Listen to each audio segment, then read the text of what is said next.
তো নমস্কার বন্ধুরা, সিলভার পিজিয়ানে আপনাদের সবাইকে স্বাগতম। তো আজকে আমি যে জিনিসটা নিয়ে আলোচনা করব, অনেকের বাড়িতেই এরকম হচ্ছে যে পায়রার পক্স হয়ে যাচ্ছে। তো আমি একটাই জিনিস আপনাদেরকে বলবো যে পায়রার পক্স থেকে বাঁচানোর জন্য পায়রাকে মশারি দিয়ে ঢাকুন। পায়রার যে খোপ আছে সেটায় মসকিউটো নেট লাগান। এখানে এই অবস্থায় যা গরম রয়েছে, যা হিউমিডিটি রয়েছে, মশার পরিমাণ অনেক বেড়ে যাবে। তো যাদের পক্স হয়ে গেছে আজকে, তাদের তো কিছু করার নেই। তাদের মানে একটা দুটো যদি কারোর পক্স হয়ে থাকে, সেখানে তো কোনো সমস্যা নেই। সেখানে আমি বলেছি যে পায়রা যদি স্নান করে বা আপনি যদি ধরে একবার জলেতে একটুখানি রেখে তারপর আপনি তুলে নেবেন। আবার এরকম করবেন না যে মুখটা ডুবিয়ে দেবেন, মুখটা কখনো ডোবাবেন না, শুধু বডিটা যেন ডোবে, মুখটা যেন জলের থেকে উপরে থেকে যায়। এরকমভাবে আপনি যদি চান করিয়ে হাতে করে এমনি করে জল নিয়ে মাথার ওপর একটুখানি দিয়ে দেবেন, একটুখানি এরকমভাবে দিয়ে দিলেন, জল সব জায়গায় লেগে গেল, মাথার ওপর সব জায়গায় লেগে গেল। সেরকমভাবে যদি আপনি 7 দিন চান করাতে পারেন, মানে সপ্তাহে যে 7 দিন আছে 7 দিনের কন্টিনিউ চান করাতে হবে। আর একদম কড়া রোদের মধ্যে পায়রাদেরকে রেখে দিতে হবে, পায়রার বাচ্চাদেরকে বা যাদের যাদের যেসব পায়রাদের পক্স হয়েছে তাদেরকে। তো সেটা রেখে দিলে তাহলে পায়রা পক্স ঠিক হয়ে যাবে।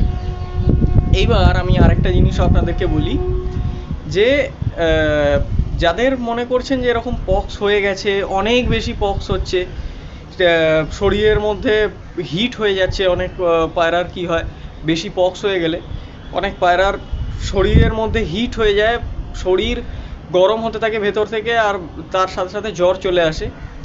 তো তার জন্য আমি একটাই জিনিস বলবো যে জ্বরের ট্রিটমেন্ট কিছু করতে হবে না পায়রার, কারণ এখন যা ওয়েদারটা রয়েছে এতে কোনো সমস্যা নেই। পায়রার এখন গরমটা আবার ঢুকে গেছে, অসুবিধা কিছু নেই, হিউমিডিটি লেভেল বেশি আছে, পায়রার ওরকম জ্বর থাকলেও কোনো চাপ নেই, জ্বর আপনি আপ ঠিক হয়ে যাবে। কিন্তু আপনার পক্সটাকে ঠিক করতে হবে। তো তার জন্য আমি একটা জিনিস বলে দিচ্ছি, যাদের অতিরিক্ত পরিমাণে পক্স হচ্ছে পায়রার, তার জন্য আমি যে মেডিসিনটা ইউজ করি আপনাদেরকে সবাইকে এই মেডিসিনটা দেখিয়ে দিচ্ছি। এটার নাম হচ্ছে সুপ্রাজেন্ট। দেখুন, এই হচ্ছে মেডিসিনটা, সুপ্রাজেন্ট জেন্টামাইসিন ক্রিম। জেন্টামাইসিন, এই জেন্টামাইসিন ফর্মুলার আপনি যে কোনো ক্রিম নিয়ে নিতে পারেন, কোনো অসুবিধা নেই, কিন্তু সুপ্রাজেন্টটা অসাধারণ কাজ করে, খুবই সুন্দর। হ্যাঁ, সুপ্রাজেন্ট আপনি চেষ্টা করবেন সুপ্রাজেন্ট নেওয়ার। তো এই ওষুধটা মোটামুটি ওই 40 টাকার কাছাকাছি নেয়। তো এইটা যদি আপনি কি করবেন, অল্প একটুখানি হাতে নেবেন, হাতে নিয়ে আপনি কি করবেন, ওই যেখানে যেখানে পক্স হয়েছে সেই জায়গাগুলো লাগিয়ে দেবেন। এটা 7 দিন কন্টিনিউ লাগাতে হবে। 3 দিনের পর আপনি এফেক্ট পেয়ে যাবেন, কিন্তু 7 দিনের কোর্স আছে, 7 দিন কন্টিনিউ করতে হবে। এরকম নয় যে 3 দিন করার পর আপনি ছেড়ে দিলেন, পক্স তো ঠিক হয়ে গেছে তারপরে ছেড়ে দিলেন, এরকম করলে কিন্তু হবে না।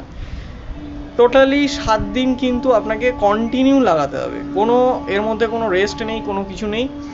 আর আরেকটা জিনিস আমি আপনাদেরকে বারবার করে বলে দিচ্ছি যে এই ক্রিমটা যখন লাগাবেন তার 3 ঘন্টা আগে আপনি পায়রাকে স্নান দিয়ে নেবেন।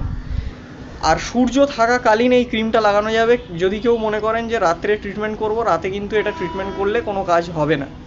সূর্য থাকাকালীনই এটা ট্রিটমেন্ট করা যাবে। একদম টানা 7 দিন কাজ করলে, মানে টানা 7 দিন যদি আপনি লাগান। এবার অনেকের আছে যাদের অফিস রয়েছে, আমি তাদের ক্ষেত্রেও আমি বলে দিচ্ছি যে আপনাদের যাদের অফিস রয়েছে, অফিসের আগে আপনি যখন ঘুম থেকে উঠছেন, রেডি ফেডি হচ্ছেন, তার মধ্যেই স্পিডে আপনাকে ওই জিনিসপত্রগুলো করে দিয়ে চলে যেতে হবে। তো এটা আপনি মাথায় রাখবেন। আর সব থেকে বড় কথা হচ্ছে, এই যা ওয়েদার পড়েছে, যাদের যাদের মনে করছো যে সিনা টান হয়ে যাচ্ছে, পায়রা ঠান্ডা লেগে যাচ্ছে বা যাই হোক না কেন, সবার প্রথম আমি একটাই জিনিস বলবো যে যারা শীতের জন্য ওড়াচ্ছে তাদের সাথে তাল মিলিয়ে চলো, ডিওয়ার্মিং কোর্সটাকে কমপ্লিট রাখো। ডিওয়ার্মিংটা করালে কি হবে, এই পায়রার সিনাটানগুলো এগুলো হবে না, ঠিক আছে? তো এইটা কমপ্লিট রাখো। সিনাটানের জন্য মেন যে প্রবলেমটা সেটা হচ্ছে ক্রিমি, পায়রার ক্রিমির জন্য প্রচণ্ড প্রবলেম করে। তো খোপটাকে ক্লিন করতে আমি বারবার করে বলি, ওই জন্যে খোপটাকে ক্লিন রাখো। তোমার যে লফটটা আছে সেই লফটটাকে ভার্কন স্প্রে করো, তাহলে গিয়ে তোমার পায়রা একদম সুস্থ থাকবে। আর একটা জিনিস আমি বলে দিচ্ছি, এই হিউমিডিটি লেভেলে কিন্তু অবশ্যই বিফিল্যাক যে পাউডার আছে, বিফিল্যাক, এটা হচ্ছে প্রোবায়োটিক। এই প্রোবায়োটিকের জল কিন্তু অবশ্যই করে পায়রাকে দাও। প্রোবায়োটিকের জল সপ্তাহে একদিন করে অবশ্যই পায়রাকে, সব পায়রাদেরকে, মানে ধাড়ি বাচ্চা যা আছে সব পায়রা ওই জলটা খাবে। এটা দাও 3 ঘন্টা পায়রাকে ওই প্রোবায়োটিকের জলটা, মানে জলটা দিয়ে রেখে দেবে 3 ঘন্টা। 3 ঘন্টা পর সেই জলটা ফেলে দিয়ে আবার ফ্রেশ জল দিয়ে দেবে, কারণ 3 ঘন্টার বেশি রাখবে না, নাহলে ওতে ব্যাকটেরিয়া জন্মাবে। তো আজকের মতন ভিডিও এখানেই শেষ করছি। দেখা হবে আবার নেক্সট ভিডিওতে। আরও গুরুত্বপূর্ণ অনেক টিপস আপনাদের সাথে শেয়ার করব। তো যাদের যাদের পক্স হচ্ছে তারা ঠিক করে নিন এই সুপ্রাজেন্ট ক্রিমটা লাগিয়ে।